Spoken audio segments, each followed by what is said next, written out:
Millions that want their freedoms. And what other alternatives do we have to remove this individual?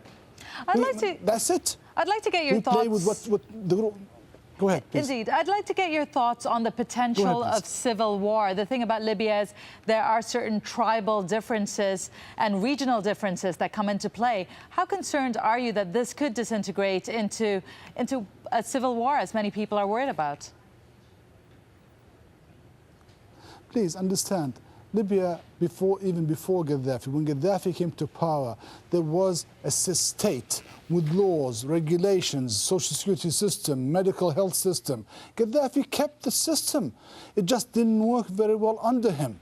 He made sure it didn't work, but it's going to work even more. But ultimately, Libyans have come to realize that they have to coordinate and work together.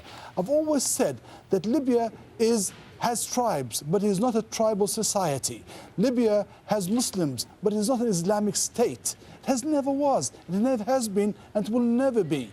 We're much too independent for that. And so that whether we come together or not, I promise you we will. We will work it out. There'll be some problems here and there, but we will work it out. Ultimately, our major concern right now is Gaddafi. And civilians are willing to put their lives on the line to ensure that he leaves. Mansour Al-Kriya, good to speak to you. Thanks again for your time. In Cuba, an American man accused of seeking to undermine the government has been found guilty. Alan Gross was arrested in December 2009 for smuggling communications equipment into Cuba as part of a USAID-backed democracy program. U.S. officials and Gross's family insist he has done nothing wrong. He now faces 20 years in jail. Cuba says the USAID programs are aimed at overthrowing the government of President Raul Castro. The Mexican army has ordered 3 junior officers and 10 soldiers to stand trial on drug trafficking and organized crime charges. They were arrested last week at a checkpoint south of Tijuana near the U.S. border. They're charged with possession of more than a ton of crystal meth and 30 kilograms of cocaine. U.S. President Barack Obama has appealed for political opponents to meet halfway on the country's proposed budget. He made the remarks during his weekly radio and internet address. We need to come together, Democrats and Republicans, around a long-term budget that sacrifices wasteful spending without sacrificing the job-creating investments in our future. My administration has already put forward specific cuts that meet congressional Republicans halfway, and I'm prepared to do more. But we'll only finish the job together by sitting at the same table, working out our differences, and finding common ground. Well, the president made that address from a Florida classroom, a state with one of the highest unemployment rates in the country. There are some signs that the economy of the Sunshine State may be recovering, but for those struggling to find work, it doesn't seem that way. From Miami, Kimberly Halkett reports. 2011 hasn't been a good year for Gabriel Martinez. 2 months ago, this corporate operations manager and father of 2 young children lost his job. After weeks of scanning openings at this Florida job center and sending out resumes, he still hasn't found work. I don't see things turning around like that. I don't see it. I don't feel it. I mean, if I say I've applied in the last 2 months for over 200 positions, I don't think I'm exaggerating. And I haven't gotten a single call back, an opportunity for an interview. The Bureau of Economic Research officially declared the U.S. recession over in 2009, but the job markets remain flat. Roughly 9% of Americans are looking for work. In Florida, it's 12%.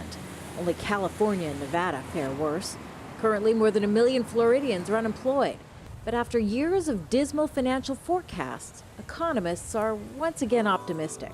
We're on our way out of what's been a very deep hole. I think the outlook, the longer run trends are all quite favorable. Some of the strategic things we're doing here all bode very well for Florida's economic future. Those strategic things include huge investments in health science and medical fields. Technology, construction, and education are also predicted to be major areas of growth.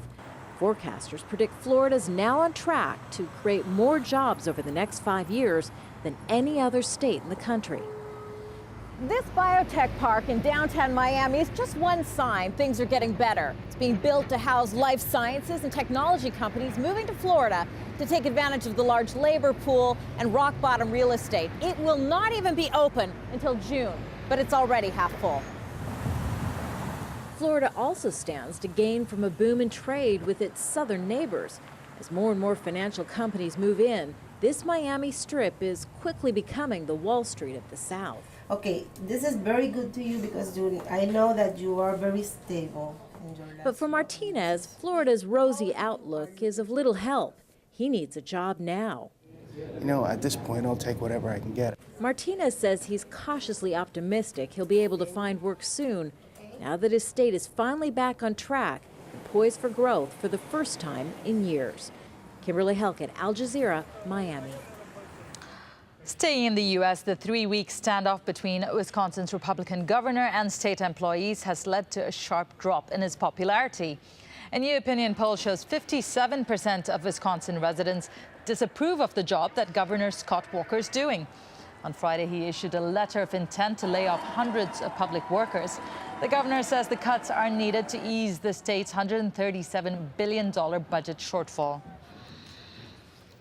6 people have died in a plane crash in western Russia. The state emergency ministry says those killed were 4 Russian crew members and 2 pilots from Myanmar.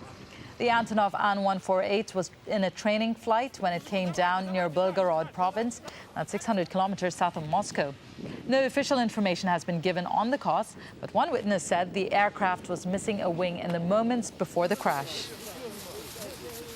Italy's Prime Minister Silvio Berlusconi says he'll defend himself in court, providing that he doesn't have to show up more than once a week.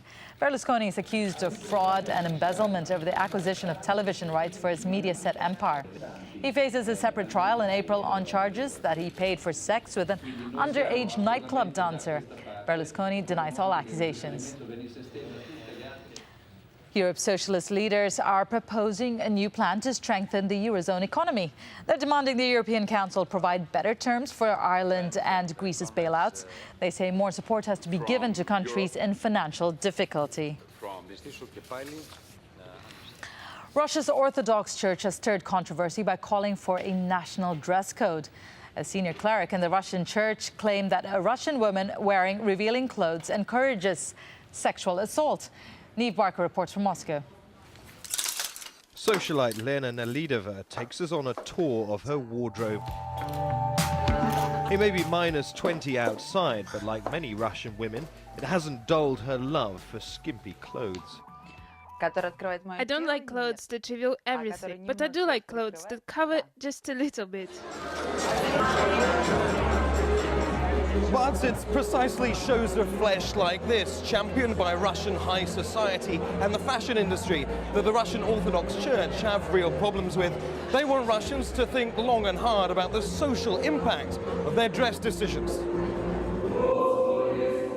The Orthodox Church is steeped in tradition. It advocates long skirts and headscarves for women and conservative clothes for men. But many secular and religious Russians responded angrily when senior cleric Vsevolod Chaplin claimed wearing a miniskirt could incite rape.